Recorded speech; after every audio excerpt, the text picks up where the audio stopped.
지금 보고 있는 뉴스, 그 안에 다른 뜻이 있다면 언론의 숨은 의도 깔끔하게 반란해 드립니다. 시선집중 연장방송 언중6월. 네, 언중6월 꾸며주시는 두 분 소개해드리겠습니다. 헬마우스 임경빈 작가 다시 모셨고요. 안녕하세요. 네, MBC 이지성 기자 모셨습니다. 안녕하세요. 어서 오세요. 네, 지난주에 이제 임경빈 작가 빼고 했잖아요. 네. 어땠어요 그때? 네, 저요? 응. 아유, 임경민 작가 보고 싶었죠. 야, 또 저렇게 일주일 사이에 표변을 하냐? 다 봤습니다. 네, 봤고요. 그렇지? 자, 일주일 그때 만에 조준혁 네. 기자고 계속 하자고 그랬는데. 그러니까. 제가요? 아, 이런 또 왜곡을 하시면 안 되죠. 제이비께서 이러시면 안 되죠. 아니 근데 일주일 만에 왔더니 방송국이 되게 낯설어요. 아침에 오는데 이제 그 문 열어주시는 분들도 얼굴이 다 바뀌셨더라고요. 방송가의 살풍경이 자리를 비우면 바로 그러니까 빼버린다. 이게 살풍경이잖아 이거. 그러게요. 아 이번 주도 비컨 뉴스가 계속 잘려가지고 아 이거 안동진 PD가 뭔가 이제 다른 꿍꿍이가 있구나. 그건 이제 저희 신년 특별기획 때문에 네. 그랬던 거니까. 좀 임경민 작가의 어떤 푸근하고 친근한 이런 모습이 그리웠습니다. 감사합니다. 네. 더 만만하게 하겠습니다. 야, 일주일 사이에 저렇게 바뀌는구나. 네, 알겠습니다. 뭐 할 얘기 안 할게요. 바로 가죠. 네. 첫 번째 이야기는 어떤 겁니까? 일명 변호사비 대납 의혹 사건과 관련해서 이제 최초 제기자라고도 하고 뭐 제보자라고도 하던데요. 이제 이모 씨의 사망 관련해 가지고 네. 각종 보도들이 지금 쏟아져 나오고 있습니다. 그런데 그 사망한 이모 씨의 죽음에 어떤 뭐 미스터리가 있다는 듯이 일종의 분위기를 풍기는 제목들이 많았습니다. 그 중에서도 고인이 과거 SNS에 남긴 뭐 딸 아들 결혼하는 거 볼 때까지는 절대로 자살할 생각이 없습니다. 라고 했었던 글을 인용을 해가지고 제목을 뽑은 경우가 많았는데 네. 지금 보시는 것처럼 뭐 절대 자살 안 한다던 제보자 사망, 이재명 안타깝고 명복 빈다 이런 기사라든지 뭐 한 달 전 절대 자살 생각 없다라고 했다든지 이 이제 그 글을 좀 제목으로 뽑아가지고 네. 마치 자살하지 않겠다라고 다짐을 했었던 이 씨가 다른 이유로 죽임을 당한 것 같은 느낌을 주는 그런 분위기를 풍기는 제목들이 좀 많이 만들어졌습니다. 네. 이거는 이제 경찰이 어제 국가수의 이제 부검 결과를 발표를 했기 때문에 사실은 하루만 기다렸으면 이런 식의 이제 제목을 뽑을 필요가 없었을 텐데 뭐 사인이 제대로 밝혀지기도 전에 마치 뭔가 의문스러운 죽음이 있는 것처럼 이제 포장을 한 그런 문제로 지적을 좀 받았고요. 심지어는 어제 부검 결과가 발표된 이후에도 뭐 비슷했습니다.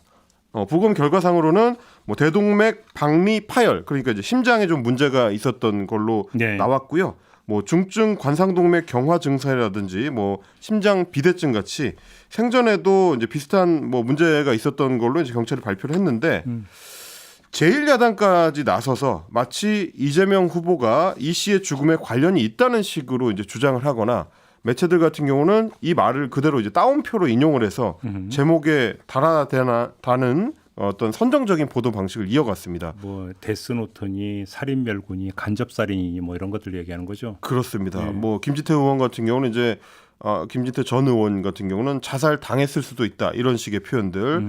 뭐 온라인 커뮤니티에서나 볼 것 같은 음모론들이 매체의 제목으로 버젓이 좀 많이 달려서 논란이 됐고요.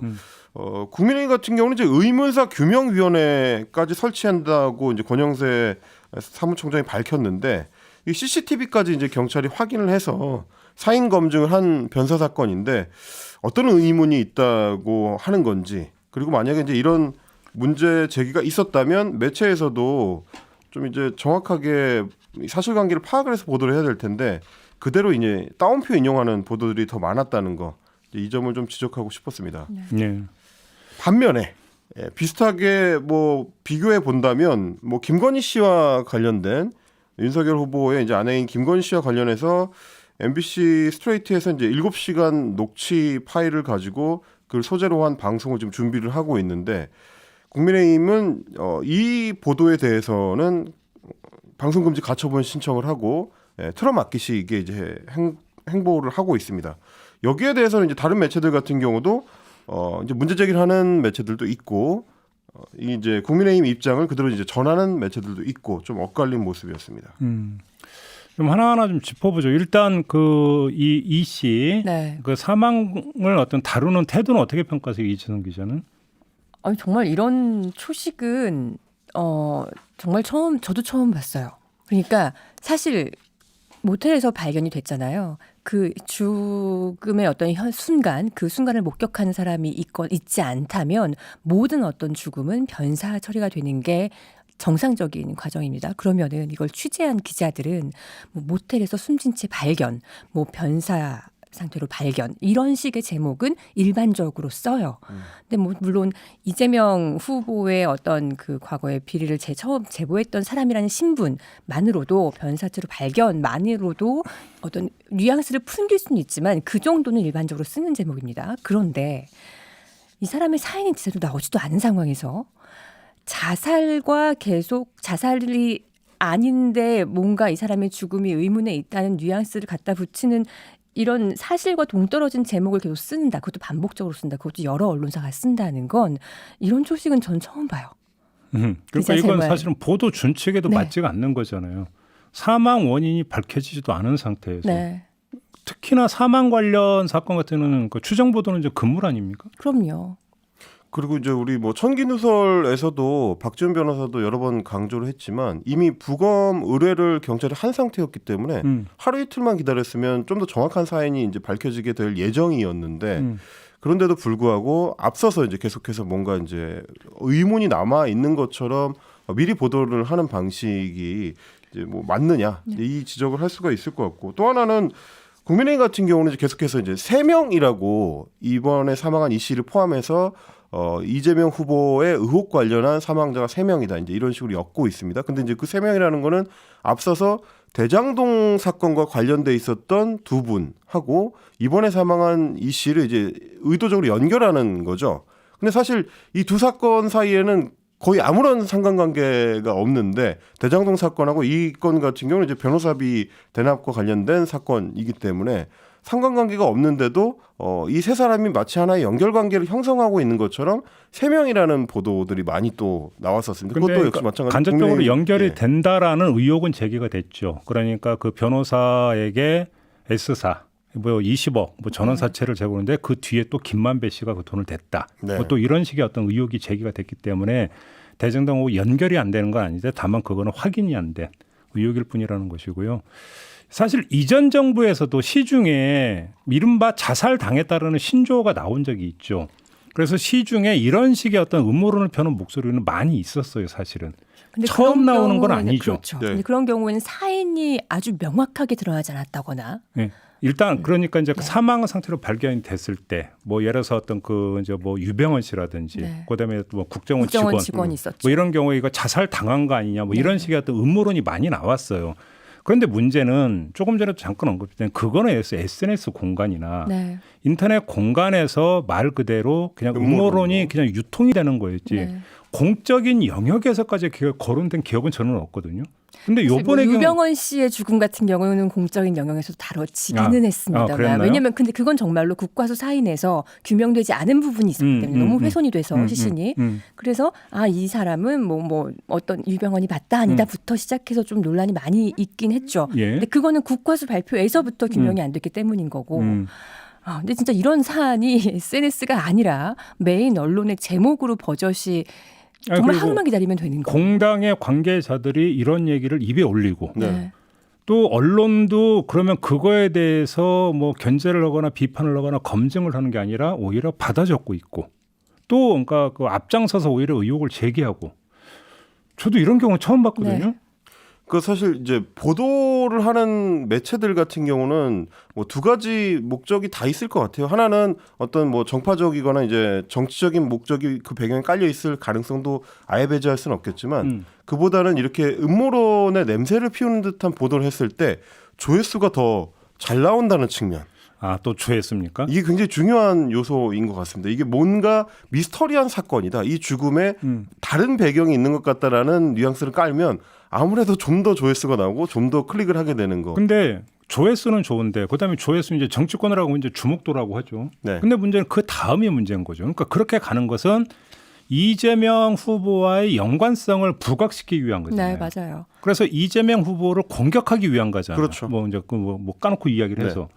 근데 제가 볼 때는 거기에 별로 도움이 안 돼요, 이게. 왜 그러냐면 지금 잘 봐요. 지금 관련 보도에서 이분이 제기했던 대납 변호사비 대납 의혹이 조명이 되는 게 아니라 사인이 조명이 되고 있잖아요. 그렇죠. 그러니까 이 그 죽음을 부각을 시킴으로써 끌고 가고자 했던 종착지는 변호사비 대납 의혹인데 그럼 묻혀버리고 사망 원인이 뭐냐가 되어버리면 근데 이쪽에서는 이거 뭔가 문제 있고 뭔가 배경 있는 흑막 있는 거 아니라고 해놨는데 그게 아닌 게 되어버리면 네. 오히려 전략 미스 아니에요 그거는? 사실 그게 이제 비슷한 맥락에서 권영세 사무총장이 의문사 진상규명위원회를 설치를 하겠다라고 했는데 이게 만약에 의문사 진상규명위원회를 설치해서 다른 원인을 밝혀낼 수 있다면 모르겠지만 이미 국가수 부검을 통해서 별다른 특이사항이 없는 걸로 나온 상태라면 그 의문사 진상규명위원회는 무엇을 위해 활동을 할 것인가. 약간 그런 차원에서도 지금 말씀하신 맥락에서 좀 연결해 볼 필요는 아니 있을 것 단적인 같습니다. 예가 이거잖아요. 어제 그 이분이 이제 그 바로 이제 그 사망하기 직전에 CCTV에 잡혔던 동선이 막 공개가 됐죠. 네. 보도가 뭐였어요? CCTV 보니까 휘청휘청하고 휘청휘청하고 몸이 안 좋았고 그다음에 외부에서 찾아온 사람도 없다더라. 없었고. 오히려 이게 집중 조명이 되잖아요. 네. 그러면 오히려 야권이나 일부 언론이 제기했던 문제가 검증 대상이 되어버리는 거가 되잖아요. 그렇죠. 전략 미스 아니에요? 그거는? 그게 매일매일 뉴스를 좀 꼼꼼히 챙겨보는 사람들에게는 그렇게 될 수 있는데요. 또 굉장히 많은 사람들이 매일 꼼꼼히 뉴스를 챙겨보지 않습니다. 그날 이 자살 당했다는 부분과 연관시킨 기사들이 쭉 도배가 됐을 때 그거를 제목만 본 수많은 인상만 남고 국민들이 뭔가 무섭다. 뭐 이재명 후보가 뭔가 한 것이 아니냐라는 그런 의심이 이미 머릿속에 들어와 버리고 그다음 팔로우를 하지 않으면 새로 나오는 제대로 된 사인이라든가 기사를 팔로우하지 않으면 그 잔상만 남아 있는 효과를 보게 되는 거죠. 그러니까 이제 그게 이제 어디서 관건이 이제 갈리게 되는 거냐면 그 이후에 그러니까 보도가 이제 제대로 나오질 않으면 그게 그러니까 그 말이 성립이 되는 거죠. 근데 문제는 그렇게 키워놨기 때문에 사인이 뭐냐? 정말로 진실이 뭐냐를 했는데 그 다음에 후속 보도가 계속 나오니까 문제가 되는 거. 어제 조금 그러니까 제가 말씀드렸던 CCTV 영상 공개된 게 지금 그런 경우잖아요. 그렇습니다. 오히려 덮어버리는 것이 되어버리는 거죠. 어제 그리고 이제 경찰이 그 사인에 대해서 브리핑을 할 때도 기자들이 이제 여러 질문을 했는데 뭐 지금 음모론으로 돌고 있는 것 중에 뭐 수건이라든지 막 이런 단어들까지 기자회견 현장에서 이제 등장을 하고 이제 경찰이 또 그거에 대해서 아무런 뭐 연관관계가 없다 이제 이런 부분을 이제 해명하고 이런 사건들이 이제 연결이 되는 걸 보면 말씀하신 것처럼 결국 사인이 무엇이냐로 초점이 옮겨가 버리면 완전히 성격이 다른 보도들이 돼 버리니까 이거저거 따질 거 없이 그렇게 이제 집중이 되어 버리면 변호사비 대납 의혹의 내용이 뭐고 그럼 진실이 뭐냐라고 하는 것은 후순위로 밀려버리는 거잖아요. 그렇죠. 야권 입장에서 그게 좋냐라는 거예요, 제. 그 보도의 성격이 스트레이트에서 이제 그것이 알고 싶다로 옮겨지는 거니까 완전히 다른 게 되는 거예요. 그러나 특정 프로그램명을 비유를 뭐 어쨌든 뭐 총량을 봤을 때 어떤 뭐 의심의 총량이나 어떤 이미지의 총량이나 그런 어떤 그 봤을 때는 이 사람의 모텔에서의 죽음, 고독한 죽음이 조명이 되지 않았을 때보다는 조명이 된 것이 비록 변호사비 대납보다는 사인에도 초점이 갔다 하더라도 조명을 받았다는 것 자체가 며칠 동안 시끄러웠던 것 자체가 국민의힘에는 굉장히 유리한 상황이었던 건 맞는 것 같아요. 그러면 이 부분은 어떨까요? 그래서 제가 이제 한번 비교를 해보고 싶어서 가져온 게 김건희 씨의 일명 그 7시간 녹취 파일 관련된 보도인 건데 말씀하신 것처럼 인상을 남기는 게 굉장히 중요하기 때문에 시끄러운 것 자체가 이제 목적 달성이다라고 한다면 이것도 마찬가지로 아직 보도도 되지 않은 김건희 씨와 관련된 그 녹취 파일 관련된 보도 이게 보도되기 전에 이미 충분히 시끄럽고 오늘 오전에는 국민의힘 국회의원들이 수십 명이 이제 MBC에 항의 방문을 할 예정이라고 하는데 이렇게 계속 소란 자체가 국민들한테 이제 보도가 될 경우에 사안이 약간 반대로 다르죠. 이제 나오는 거 아닌가? 전개 과정에서 사인이 뭐냐라고 해서 주목 효과를 끌어올리는 거와 방송을 하는 게 맞느냐 아니냐를 가지고 주목 효과를 끌어올리는 거면 전개 과정이 똑같을 수 있지만 그래서 그 다음에 이제 뚜껑이 열리고 난 다음은 얘기가 완전히 달라지는 거니까. 네. 그렇죠. 그 점에서 완전히 다른 거죠. 그러니까 막상 보도를 했는데 그러니까 기대치를 계속 지금 끌어올리고 있는 상황이라 김건희 씨 같은 경우는 사실은 이미 이제 악재로서 어느 정도 지난 연말까지 국민의힘 입장에서 반영이 돼 있던 상태인데 아주 새로운 내용이 없다면 김빼기 효과가 오히려 될 수도 있는 거고 뭐 여러 가지 측면으로 같이 좀 김건희 볼 수 씨 있지 않을까요? 녹음 파일은 지금 내용을 전혀 모르기 때문에 네. 어떨 거다라는 전망을 할 수가 없죠. 다만 이제 아마 그러면 논점을 좀 바꿔가야 될 것 같은데요. 자, 방송금지 가처분 신청을 냈잖아요. 네. 어떻게 생각을 하세요? 이지선 기자는 MBC에 소속돼 있는 이지선 기자는 어떻게 생각을 하세요? 요점을 좀 밝히면서 얘기를 해요. 네. 이 방송금지 가처분 신청을 뭐 국민의힘의 이름으로 냈다면 이거는 뭐 100% 방송 개입에 어떤 보도 탄압에 뭐 그런 것으로 해석이 될 수 있는데 그것까지 계산을 한 것 같아요. 김건희 씨 개인 이름으로 접수를 했더라고요. 근데 김건희 씨 개인 이름으로 접수를 하면서 사생활이다, 프라이버시권 침해다, 인격권 침해다 이런 부분을 주장을 했는데 근데 그 부분은 사실 이 사람이 영부인의 후보 그러니까 대통령 후보의 배우자이기 때문에 공인이기도 하고 검증 대상이기도 하지만 그 검증 대상이 이 사람의 어느 정도까지의 범위까지 검증 대상이냐, 이 사람의 어느 사생활 중에서도 어디까지가 우리가 보도를 할 수 있느냐에 대한 건 언중용으로서도 많이 얘기했었죠. 근데 그 부분 그 외의 것이 보도되는 거를 막아달라는 취지의 신청이었고요. 사실 개인 입장에서는 낼 수 있는 신청이라고는 생각을 합니다. 하지만 그걸 계산해서 김건희 씨 이름으로 넣은 거지 사실 속내는 보도를 하지 못하게 하려는 방송 개입, 보도 탄압 성격을 실제로는 띠고 있다고 저는 해석을 하고 있고요. 근데 결국은 법원에서도 그것이 가장 중요한 쟁점이 되겠죠. 오늘 오전 11시에 이제 심리가 열릴 건데 거기서 아무래도 김건희 씨 측에서는 그런 사생활 보도를 막아달라고 주장할 거고 MBC 쪽에서는 공익적인 부분이 공익적인 목적이 충분하다, 상당하다라는 부분 주장을 할 텐데요.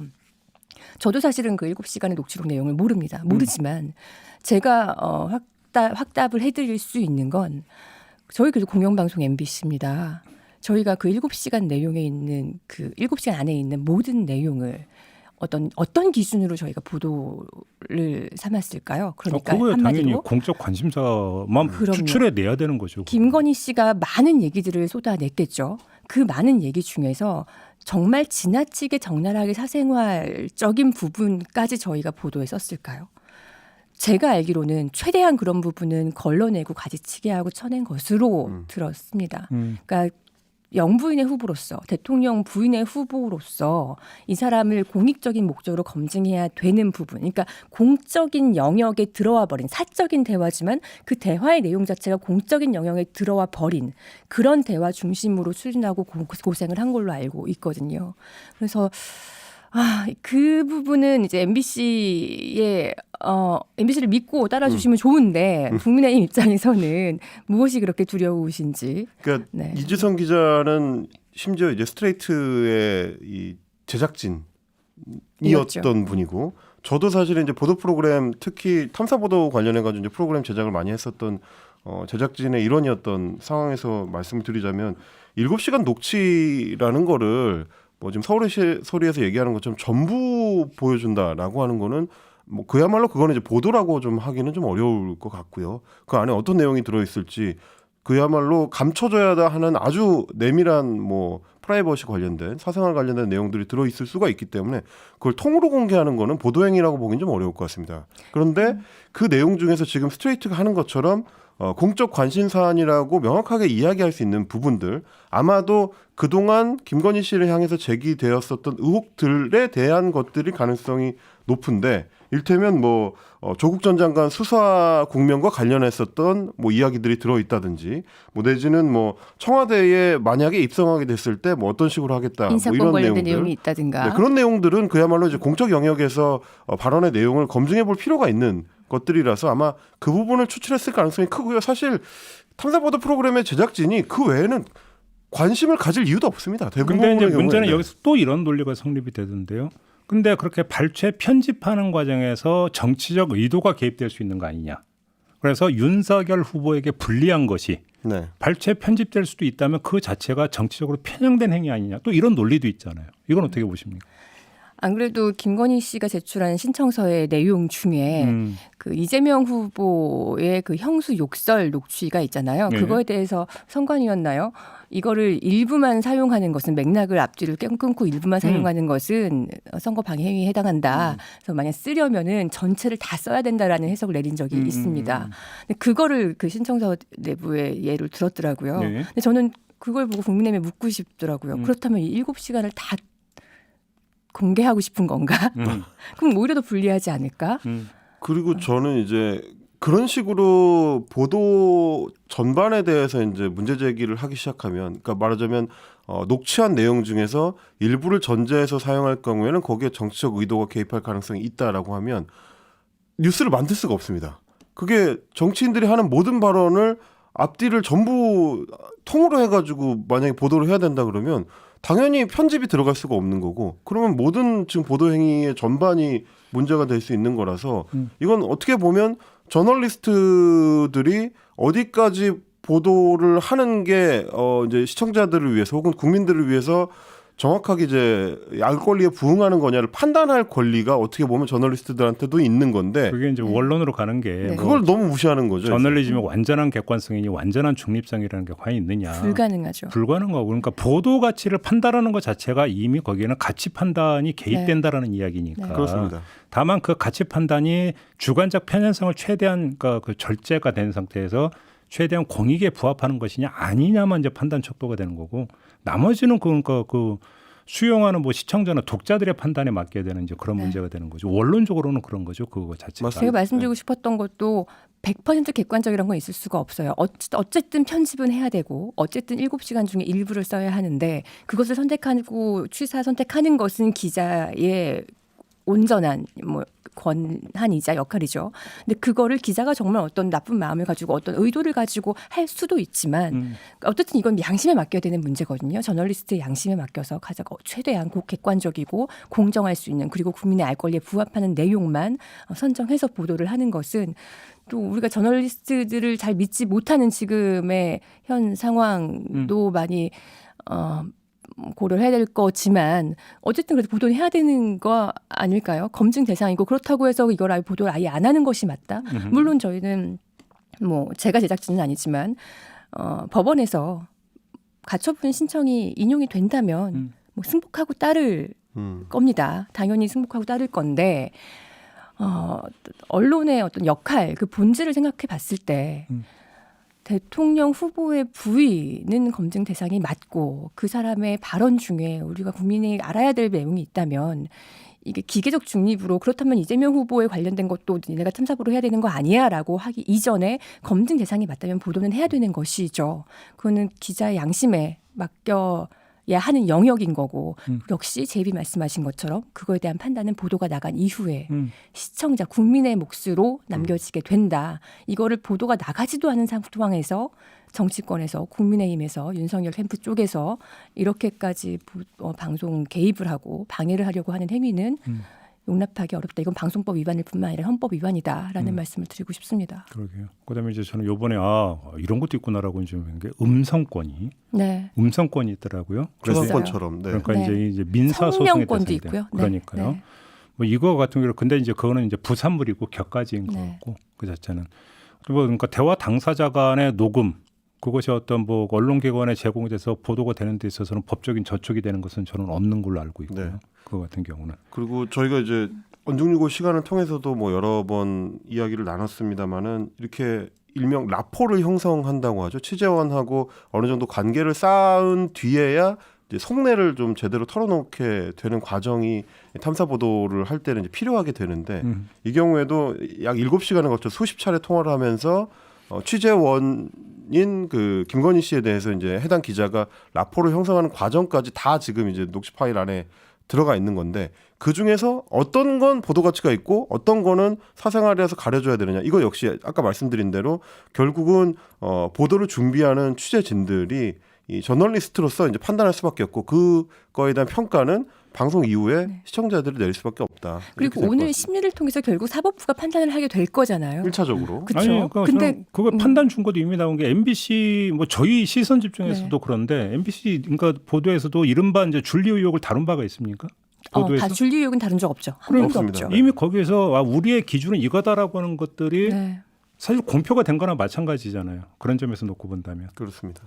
뭐 그걸로 그러니까 충분히 미루어 판단할 수 있는 문제 아닌가요? 맞습니다. 방송금지 가처분 신청까지는 뭐 그래요. 뭐 할수 절박하면 할 있죠. 수 네, 있죠. 네. 근데 오늘 오전 10시에 지금 국민의힘 의원들이 수십 명이 MBC에 항의 방문을 온다고 합니다. 사장을 만나겠다고 합니다. 예. 근데 저는 이게 더 황당하고 이해할 수가 없는 거예요. 왜냐하면 어제 김기현 원내대표가 그 소속 의원들한테 국민의힘 의원들한테 공지 문자를 뿌린 걸 보면 이제 MBC 항의방문을 간다. 근데 그 참석 대상이 원내대표단뿐만 아니라 과방위 문체위 소속 의원들 전원 그리고 초선 의원들 전원에게 했는데 과방위 문체위 의원들은요.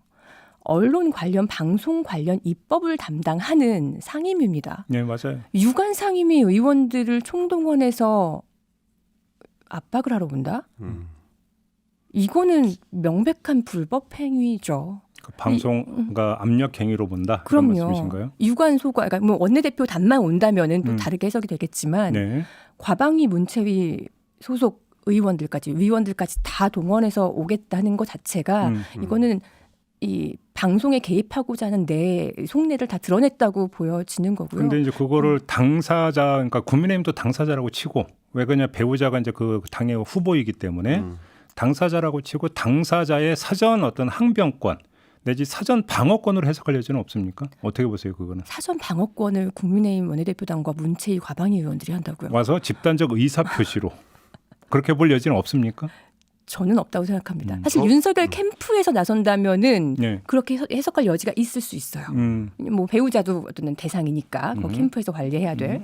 근데 이건 이 유관 상임위가 나선다는 거는 납득할 수 없는 부분이고 그리고 수십 명 규모가 그러니까요. 의원들이 다른 뭐 당직자 빼고 의원들이 거의 뭐 20명 가까이 온다는 거는 뭐 정확히 몇 명 올지 모르겠지만 이거는 유례가 없는 일이거든요. 물론 이제 가끔 방송 이거는 사실 후보에게 네. 잘 보이기 위한 거 아닙니까? 방송 내용이나 이제 참석자 확인?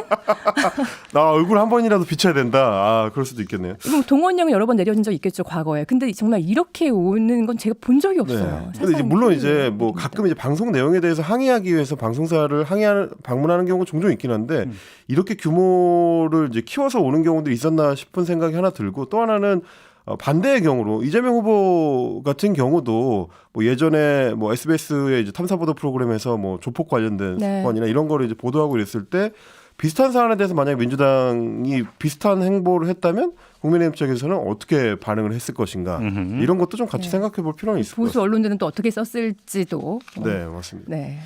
알겠습니다. 자, 이 정도로 이제 가름을 하고요. 시간이 많이 흘렀습니다. 또 다른 어떤 그 준비해 오신 내용은 어떤 겁니까? 이재명 후보와 윤석열 후보의 TV 토론이 드디어 양자 토론이 성립이 되게 됐다는 합의 내용이 어제 발표가 네. 됐습니다. 그러니까 1대1 토론인 거죠? 1대1 토론입니다. 네. 그동안에 뭐 KBS 토론에 대해서 이제 실무 협의에 민주당만 참여하고 국민의힘은 참여하지 않았다. 뭐 혹은 국민의힘 쪽에서는 우리는 실무 협의 날짜를 따로 공지받은 적이 없기 때문에 모르는데 어떻게 가느냐. 이제 이런 얘기들로 이제 공방이 있었는데 그러다가 어제 민주당과 국민의힘 쪽에서 서로 이제 3대3 실무 토의를 한 끝에 4가지 합의 사항을 발표를 했습니다. 설 연휴 전에 양자 TV 토론을 한다. 그리고 지상파 방송사의 합동 초청 토론 형식으로 주관을 하도록 요청한다. 그리고 국정 전반에 대한 모든 현안을 다룬다. 그리고 추가 토론에 대해서도 앞으로 이제 협상을 계속한다. 이제 이런 정도였습니다. 그동안에는 사실 협의를 시작을 하면 국민의힘 쪽에서 일종의 침대 축구를 하면서 좀 시간을 끌지 않겠느냐 이런 의견이 많았었습니다. 이제 윤석열 후보의 이제 토론 실력에 대해서 의구심을 갖고 있는 시청자들이 많기 때문에 최대한 설 전에 하지 않으려고 시간 끌지 않겠느냐라고 예측을 많이 했는데 거꾸로 굉장히 전격적으로 설 이전에 하는 걸로 이 협의가 된 걸 보면 뭐 오늘 JB타임즈에서도 짚어주셨지만 아마 이제 안철수 후보를 의식한 국민의힘 쪽에서 이 어떤 결단을 한 것 같다라는 얘기들이 많은 것 같습니다. 이게 삼강구도 아니고 양강구도다라는 이미지를 좀 더 명확하게 하려는 네. 거.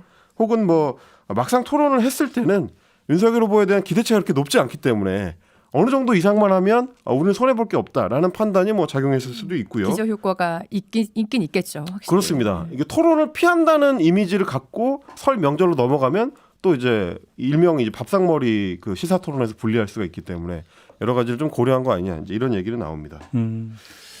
알겠습니다. 근데 지금 쟁점은 왜 맞토론이냐? 다른 후보들은 빼고 이게 이제 그 안철수 후보 쪽이나 심상정 후보 쪽에서 이제 강력히 지금 어필하고 있는 거잖아요. 네. 이 점은 그렇습니다. 어떻게 보세요? 사실 안철수 후보 쪽에서 얘기하는 거는 어느 정도 뭐 합당한 이유가 되는 것 같아요. 왜냐하면 일단 지금 3강 체제 자체가 어느 정도 좀 고정이 돼가는 양상이라서 이미 안철수 후보는 여론조사에서도 두 자릿수로 네. 점프를 해가지고 이 기간 오랜 기간 좀 유지를 하고 있는 상황이라서 이러면은 국민 여론에도 이제 부합하지 않는 거 아니냐라고 이제 안철수 후보 쪽에서는 주장할 수 있을 것 같고 심상정 후보 같은 경우는 지금 앞으로 행보 자체가 아직 불투명한 상태라 여전히 이제 연락이 안 닿고 있는 상태로 선대위도 해체되고 있는 상황이라서 이건 조금 또 다른 측면에서 좀 볼 네. 필요가 있지 않나. 아니요, 그냥 그 기준점이 그건 아닌 것 같고요. 제가 볼 때는 토론을 누가 주관하느냐가 사실 기준점이 되거든요. 법정 토론은 선관위가 주관하는 거죠. 네. 선관위가 주관하기 때문에 특정 후보를 넣고 특정 후보를 배제하는 것을 주관적으로 할 수가 없죠. 왜 그러냐면 선관위는 말 그대로 국민을 대리해서 토론을 주관을 하는 주체이기 때문에 네. 그래서 이제 뭐 예를 들어서 뭐 그 직전 3개월 여론조사 평균이 몇 % 이상, 그다음에 네, 소속 그 맞습니다. 뭐 의석수 몇 석 이상 이런 어떤 객관적인 지표를 가지고 참석 대상을 정하는 거죠. 근데 지금 이 토론은 그런 어떤 그 국가 기관이 토론의 주관 기관이 아니라는 거예요. 쉽게 얘기하면 두 후보가 합의를 한 거잖아요. 그렇죠. 두 후보가 합의를 했기 때문에 두 후보가 왜 그렇게 합의했느냐를 뭐라고 따질 수는 없어요. 엄밀하게 얘기를 하면. 자율적 결정이기 때문에. 네. 그러니까 이건 이제 법률에 의한 토론이 아니니까. 아니니까요. 말 그대로 두 후보가 합의에 의해서 자율적으로 결의를 해서 하는 토론이기 때문에 임의적인 거죠. 법정 토론이 아니라. 네. 그렇기 때문에 두 후보 우리는 당신들하고 토론하기 싫어라고 해버리면 사실은 별로 할 말은 없는데 문제는 이제 그 방송 3사가 합동 토론이 되는 건데 방송사에게 어필 들어가면 어떻게 되느냐는 문제가 제가 볼 때는 남는 문제거든요. 이것이. 당연히 들어올 수밖에 없어요. 아마 들어올 거예요. 제가 볼 들어올 때. 것 같아요. 제가 네. 생각해도 안철수 후보나 심상정 후보가 그러면 어떻게 지상파가 당신들의 이룰 수가 기준은 있느냐. 뭐냐. 방송사에게 아마 이렇게 네. 물어보겠죠.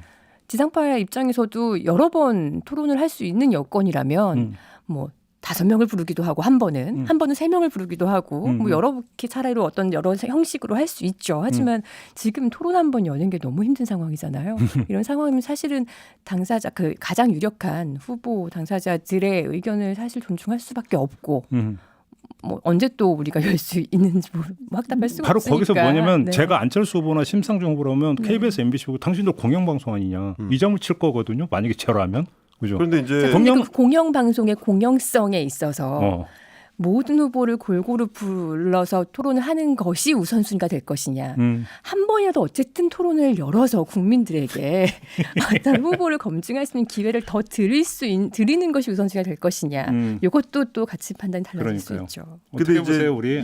양당에서 주장하는 거는 이런 걸 것 같아요. 결국은 합의가 먼저 있고 그거에 대해서 일종의 이제 주관 및 중계를 해달라고 방송 3사에 요청하는 차원이기 때문에 아마 이제 애초에 이제 방송 3사가 먼저 토론을 짜가지고 후보들을 초청하는 형식이었으면은 그런 항의가 가능하겠지만 애초에 우리가 지금 합의를 한 다음에 방송사에 요청한 형식이니까 별개로 또 따로 진행하면 된다라고 양당에서는 주장할 가능성이 아니죠. 크다. 그게 뭐냐면 방송 3사가 합동 중계를 하면 그만큼 전파를 할애해 주는 거잖아요. 네. 그렇죠. 네. 전파라고 하는 것은 공공재란 말이에요. 국민이 모두가 이제 그 공동으로 소유하는 공공재인데 왜 그러면 두 후보에게만 공공재를 편파적으로 할애하느냐라는 논리로 들어온다라는 거죠. 네. 그렇죠. 다른 네. 쪽에서는 네. 안철수 후보나 이런 쪽에서는 맞아요. 그래서 문제가 된다라는 거예요. 그게. 그러면 포기할 수도 있을까요? 저는 그럴 것 같지는 않은데. 뭐 지상파에서 합동 네. 토론회를요? 아유, 포기를 하겠어요. 네, 그러니까 그러니까요. 제가 궁금한 건 방송사의 대응 논리가 뭐겠느냐. 저는 그게 궁금하다는. 대응 논리. 음. 대응 논리는 제 말에 맞을 것 같습니다. 양쪽에서 합의해가지고 가져온 거라서 우리는 어쩔 수 없다.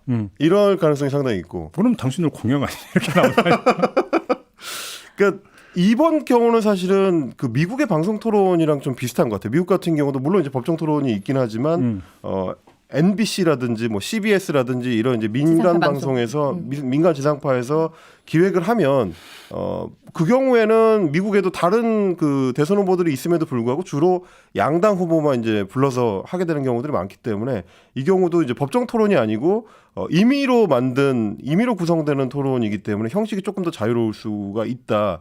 아마 핑계는 그렇게 될 것 같습니다. 지금 그 말씀하니까 퍼뜩 떠오르는 게 있는데 보도 프로그램 같은 경우는 선거 기간에 어떤 후보를 어떤 형식으로 어떻게 부르는지는 그거는 보도의 자율성에 속하는 걸로 제가 알고 있어요. 네. 그러니까 맞습니다. 이 법정 토론처럼 그러면 그러니까 일정 요건이 되는 어떤 후보는 무조건 공평하게 그러니까 출연 횟수도 동일하게 주고 이게 아닌 걸로 저는 알고 있거든요.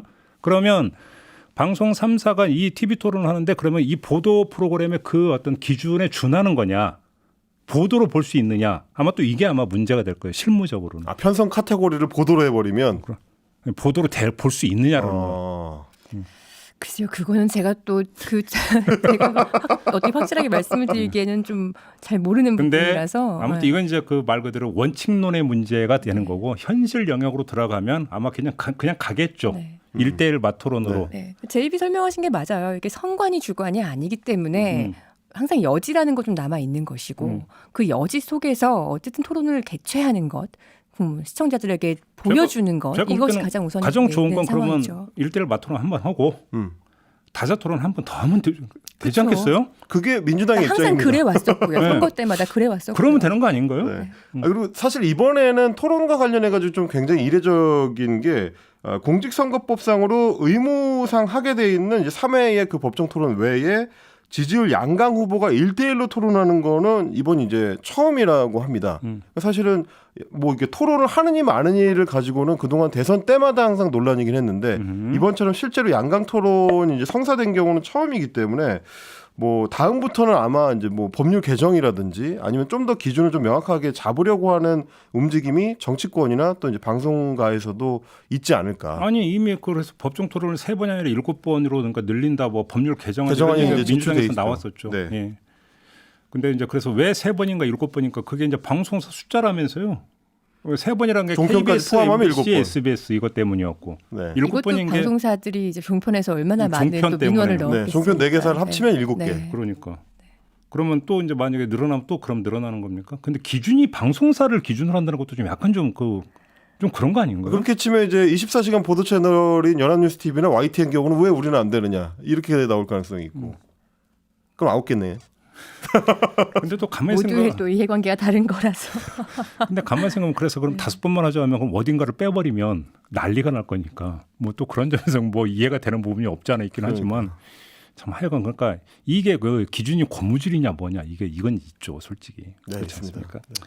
그리고 사실 저는 이제 그것도 좀 이번에 한번 살펴봤으면 하는 건데 윤석열 후보가 토론에 약하다라는 뭐 이미지나 뭐 이게 언급들은 많이 있었지만 실제로는 국민의힘 내부 경선 토론을 할 때는 15번이 넘는 동안에도 뭐 몇 차례를 제외하고는 크게 문제가 된 경우가 없었고 오히려 윤석열 후보의 발언들이 문제가 된 경우는 윤석열 후보 입장에서는 훨씬 편한 자리들, 긴장한 자리가 아니라 편한 자리들, 대학생들을 대상으로 한 간담회 자리라든지 아니면 기자들하고 조금 더 편하게 인터뷰를 하는 자리라든지 이때 나왔었던 발언들이 더 문제가 많이 됐었기 때문에 아마 이번에 이재명 후보와의 토론에 좀 적극적으로 응하게 된 것도 그런 것까지 좀 계산된 가능성을 좀 같이 봐야 될 것 같긴 합니다. 알겠습니다. 자 짧게 하나만 더 짚고 마무리할까요? 네, 그 이번에 광주 아이파크 신축 현장에 외벽 붕괴 사고가 있었는데 네. 이거에 대해서 뭐 여러 원인 진단들이 나왔습니다만 그 중에서도 가장 이상하고 엉뚱한 진단 하나 뽑아봤습니다. 이뉴스투데이라는 인터넷 매체에서 보도한 내용인데요. 주 52시간제가 광주 참사를 불렀다라는 제목의 기사입니다.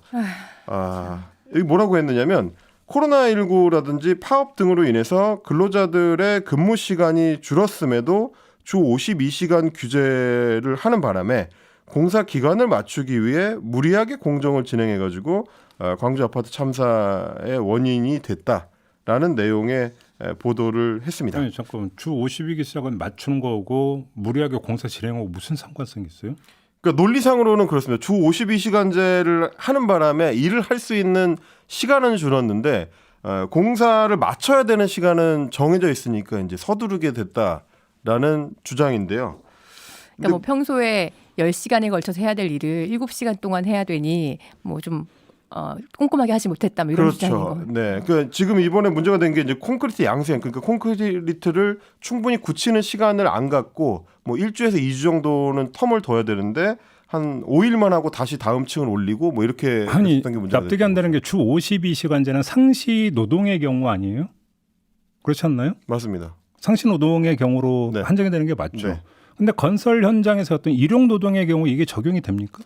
예외로 돼 있습니다 지금.